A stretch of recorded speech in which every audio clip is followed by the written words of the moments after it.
Oh shit. Oh god. Oh god, wrong graphic. Oh god. Abort.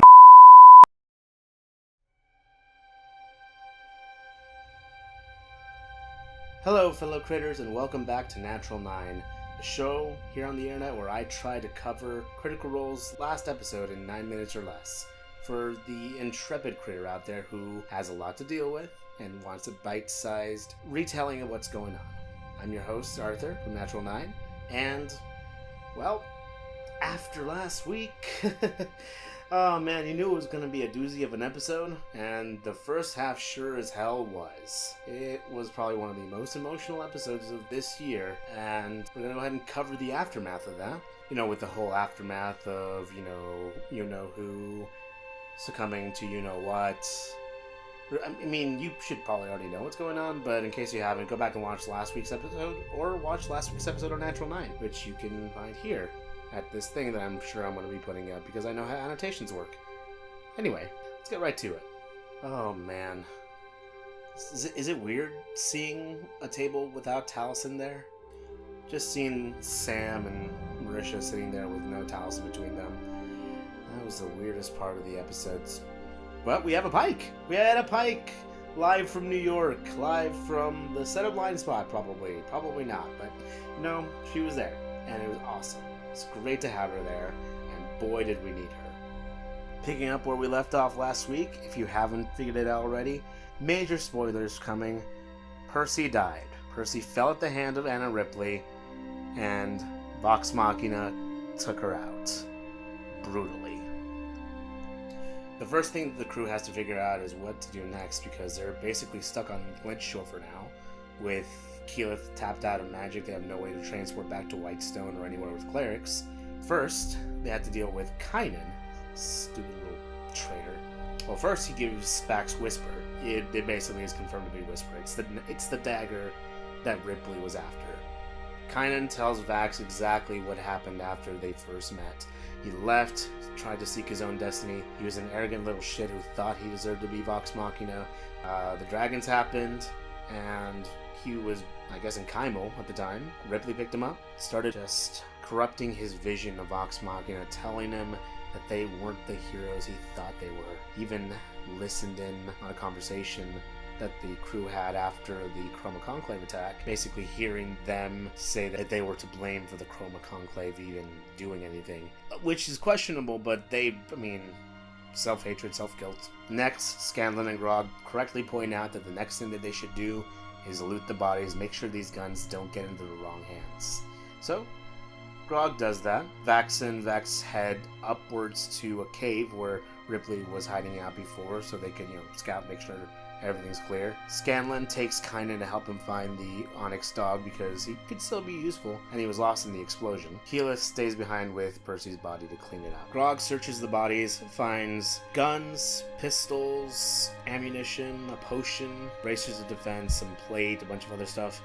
And they also find on Ripley two very important things. One, some sort of leather case that contains something interesting that they'll look at in a bit. And two, Ripley's gun, which has the name inscribed at the bottom of the barrel, Animus. Now what's interesting to note about the gun, Animus, is that there are actually 3 names on the barrel apart from Percy's, which disappeared during the fight, because of obvious reasons. The 3 names that we saw were Richter Wells, Osgrood, and King Bertrand Grindle.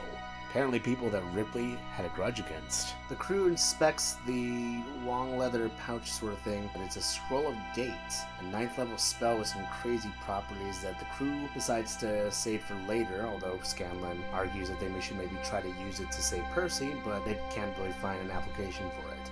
I'll go ahead and link in the show notes to what exactly the spell gate does. After the crew finish all their preparations, Scanlan prepares a magnificent mansion, and Vex flies out to the Dira, who's still flying out in the middle of the ocean, off of Glitchshore, and tell Captain Damon that they'll find their own way back home and that they should head back to Ank'Harel. Or maybe they should think about heading to Whitestone to help bust some dragons. Vox Machina then goes ahead and sleeps it off inside the magnificent mansion, choosing to sleep together in the den, just like, the old times when they were kids. They built a blanket fort, basically. Kynan joins them, Vax being insistent that he help in any way he can, try to redeem himself for what's going on, which Kynan completely agrees. He doesn't want any bad things to happen anymore, so he'll do everything he can to redeem himself. After spending the night in the mansion, the party decides to head back to Whitestone using Keyleth's teleport via plant spell. They transplant themselves. You get it? Transport via plants. Well, it can't all be great, God. Anyway, they end up arriving in Whitestone a little late into the day, because, you know, it's all the way across the world, and immediately go and seek Pike, who has been working on the Temple of Sarenrae in Whitestone and has been plagued by a restlessness caused by some sort of sadness that made her think something really bad happened. And of course she was right. Vex calls to her via the earring. The crew arrive at the Temple of Sarenrae, where Pike begins to administer a resurrection spell. Except, no, the soul can't come back, at least not yet, as it's being blocked by Orthax, who's apparently feasting on the soul he'd been hoping for all this time. The party then recalls what happened during the incident with Craven Edge all those episodes ago, where someone performed a greater restoration, and then Keyleth decides to burn a greater restoration of her own to try to sever the connection between Orthax and Percy by performing the spell on the gun, just like Pike had performed the spell on Craven Edge. And it works. It takes a little bit of doing. Orthax definitely doesn't want to let the soul go, but ultimately can't hold on. Keyleth breaks the connection, the path is clear, and thus begins the true resurrection ritual. As we've seen before, Matt's resurrection rituals really help drive home the fact that even though they can try to revive someone, it's not always going to work, and sometimes death really is permanent. Now, as usual, Matt requires 3 contributions to the resurrection ritual to see if it'll work. The first contribution is made by Vexalia, who tries to find some of the residuum white stone, that green glass stuff, on Percy to try to amplify the power of the resurrection spell, and in the process finds a letter from Percy, unsealed, unaddressed, but very much there. And then her actual contribution begins. She tells Percy that the day in Singhorn was one of the best in her life, and not for the reasons that he would think. Not because of the title, not because her dad got owned, but because he would allow her to be part of something that he cared about deeply in Whitestone. And then she gives him a kiss and tells him it was always his. And I'm assuming she was referring to her heart, which basically confirms half of Vexy. I'm calling it Vexy, I don't care what you say. So, I don't know, maybe, it kills Vexara for me, so that made me a little sad. But I'm happy knowing that at least one half of this other fan favorite couple is very, very much canon. And of course she also says that she still needs him, and the world still needs him, and Whitestone still needs him. Matt has a roll a persuasion check, and if there were any time to roll a natural 20, it would have been this one. And Laura channels Taliesin and rolls the natural 20. Oh man. Right, the second contribution, this time it's Pike, inspired by Scanlan, who now has a D12 inspiration since he leveled up recently, so he's getting ahead in the world.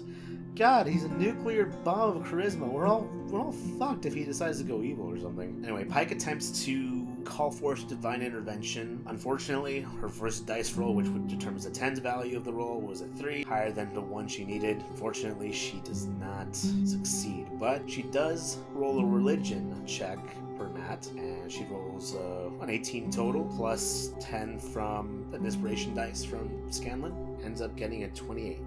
The final contribution is a rare dual contribution by both Keyleth and Vax, Keyleth basically says a lot of the things that Vex already said, but makes reference to the differences between herself and Percy, and the fact that basically Percy's her best friend in the world right now, and Vax ends up putting one of his raven's wings over Percy as a sort of symbolic guide to bring him back. This ends up being a really difficult role for Keyleth, who isn't really charismatic, unfortunately, but because Persuasion's already been used at this point, she's to roll a general charisma check, with advantage thanks to Vax's help. And thanks to that advantage and her sheer force of will, she rolls a 19 for the final roll of the contributions. Matt makes his roll, tweets it out afterwards. It was a 10. If you recall, the DC for the spell originally was 10. We don't know how many successes and failures happened during the ritual, so we don't know the final DC. It doesn't matter what the DC was, because ultimately it was Taliesin that decided whether or not he was coming back. They could have fucked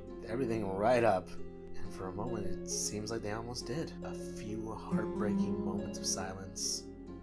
And then he starts breathing. Percy DeRollo is back. He's unconscious, but he's back. Vax throws a lay on hands on him to bring him back to 1 hit point, and Percy DeRollo lives. The longest week in Critical Role history ends with Percy back on his feet. Well, maybe not back on his feet, but you know what I mean. And then we go to break because, God, that was exhausting. But after the break, everyone's favorite Emoto comes in. Cassandra DeRollo barges in, clearly expecting the worst. And then she realizes that Percy's okay, and that she can continue being the little tsundere that we all know and love. Party says hello to Percy, with Taliesin claiming that he wasn't even paying attention, just watching South Park the whole time. Percy claims not to remember much other than Keyleth reaching out to him. Some cute reunion moments occur, including Pike lying to Percy that she'd read all the books on his book list, with, of all people, Grog insight checking her. Pike fails the deception check,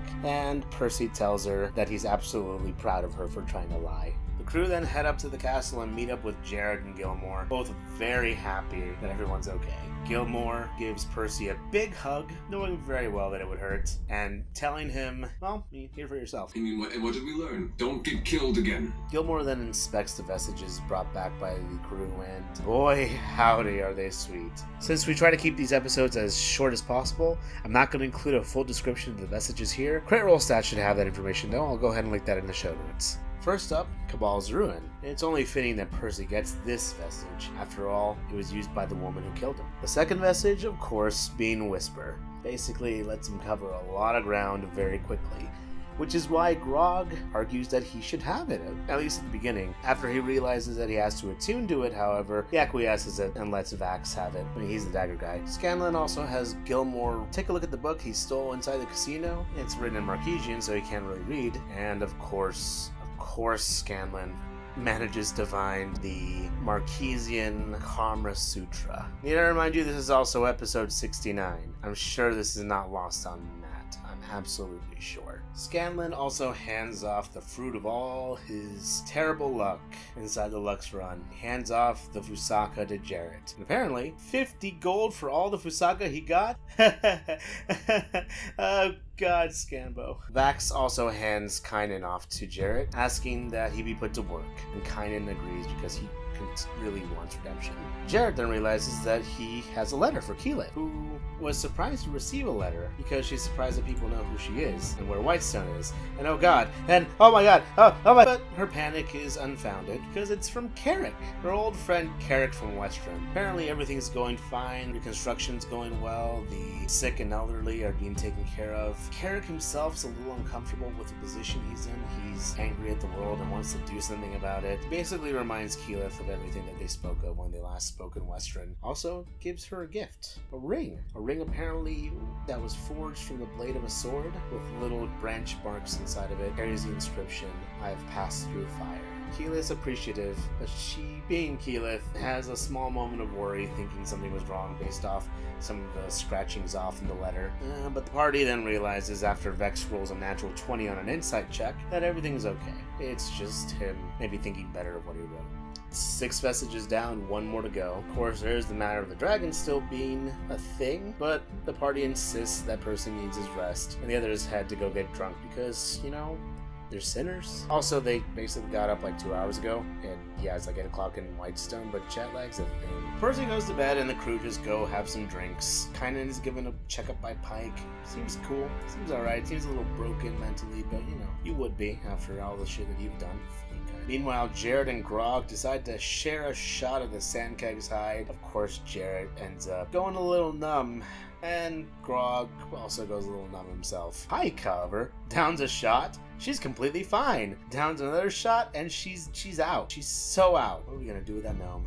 While that's all happening, Vax and Kynan have a little heart-to-heart about everything that happened. Kiki shoots him a couple of daggerish glares. She's still a little pissed off about the whole backstabbing thing. Kynan admits that he was never really ready, even if Vax was a dick when he said that the first time around. Scanlan then promises Jared to help him and try to absolve all things that are keeping him from going back to Ankarel, telling Jarrett that he has the hookup with Jaman Saward, or whatever they may be able to do for Jarrett, in exchange for one teensy little favor. Scanlan, he just wants drugs. We've lost Scanlan. He's gonna become a druggie or some shit. It's gonna be fucking Breaking Bard. Oh, and remember that letter that Vex got from Percy's pockets? It was a goodbye letter written by Percy. It was a really touching letter. I won't go into too many details about it because it's a really beautiful read. You should definitely check it out in the episode itself. And after the party disperses, heading back to their rooms to sleep, Vex sneaks into Percy's room, shoves the letter into his pockets, being successful in her stealth and sleight of hand checks, and whispers to him that she's glad he's back. Thank God, her cute little ranger. She's just adorable. Anyway, the next morning, crew's having breakfast, and the Seeker soon finds them and asks them to meet in the war room to discuss some pressing matters. A little ominous, and Vex and Keyleth really think it's ominous. They suggest to Assume to go into the room with the thing in the ziggurat. Says that it'd be a really good idea to just have them go there because, it's protected against scrying, basically. But the Seeker doesn't want to do that. In fact, he's actually pretty insistent that they do it in the war room, which, of course, really doesn't rub Keyleth and Vex well. They both make insight checks, and after succeeding in them, getting some whispers, the girls insist that they have the meeting in the ziggurat so that they can be completely safe. Assume continues to insist, however, that they meet in the war room, but he does make his intentions clear. Or rather, her intentions clear. As the eyes shift, turning into reptilian eyes with a little bit of scaling around the eyelids, we discover that Assume is not really Assume, it's Raishan. That vindictive green dragon that Keyleth really hated and wanted to take out. Turns out she was there the whole time. Which is weird because if you think about it, she knows all about Whitestone. She knows all about what they were planning on doing, all of their defenses, all of their shit that's going on. She could have easily destroyed them, or at least reported it to Thordak. So why didn't she? Why are they even having this discussion? Well, she makes it very clear. She actually needs the help of Vox Machina. Her aim is to kill Thordak. The fuck? Now we're gonna go ahead and get into a new segment that I'm gonna go ahead and try. Taking a little bit of inspiration from a certain jobber out there. Happy birthday, Jack the Jobber. We're gonna go ahead and do some takeaways. We're gonna talk about a few things that we can take away from the episode. First up, something that is really worthy of discussion. The fact that Percy's resurrection ritual, it was great. It was mind-blowing. Narratively, it was incredible. It created a lot of tension, and you don't get a lot of that from Death in Dungeons and Dragons. Usually resurrection spells and everything, they're just things you just cast and oh shit, oh you're alive again. But Matt does a lot to make the moments of resurrection a lot more interesting, a lot more immersive. Like, it feels like death isn't as cheap as it can be. No, but this is a really interesting way of implementing death and resurrection into a game. And I just want to get your thoughts. Like, what do you think about resurrection ritual? Do you think Matt's incredibly lenient? Do you think that there should be a higher chance of death, that death shouldn't be as cheap? Or do you feel like it's the appropriate amount of tension building? Do you feel like it's an appropriate amount of tension building? Let's go ahead and sound off in the comments below. Next up, we have the fact that the crew now has 6 of the vestiges, with only 1 remaining, and that's the Spire of Conflux, which is stuck inside the abyss, I believe. So that's going to be a bit of a journey, and with everything that's happening, do you think that there's going to be enough time to grab the Spire? I mean, Keyleth doesn't have vestige. It's probably the only vestige remaining, as far as we know, and I mean, she's not really a melee attacker, but the Spire of Conflux can have a lot of cool effects that can help her out. What do you think the next leg of the journey, apart from the huge bombshell that was dropped, what do you think that's going to be? Is it going to be going for that vestige? Is it going to be attempting to take out Vorogol and the remains of Draconia? Or is it going to be the last point that we're going to get to? Which I'm pretty sure it's going to be the last point, considering its immediacy. Just go ahead and let me know what you think. And finally, the elephant in the room, or rather the green dragon in the room, Raishan. was there the whole time. We wondered whether or not there was a spy in Whitestone. Well, we definitely know that there's a spy in Whitestone now, and maybe that's the only spy. Do you think that's the only spy? Could there be other people that are working with Raishan? If so, what do you think? Do you think that she's being completely genuine in the fact that she wants to kill the Cinder King? Or do you think she's just trying to power play and then take things for herself? It's a very volatile situation, and I think there's a lot of moving parts there. It's very complicated. I guess we're gonna go ahead and find out. So what do you think? Just go ahead and let me know in the comments below. And that's the second episode in the can. Do you think I left anything out? Go ahead and sound off in the comments below. Don't forget to like, share, and subscribe if you like what you see. And you can follow this Twitter for episode updates, and you can follow me on Twitter here. I've been Arthur from Natural 9, and is it Thursday yet?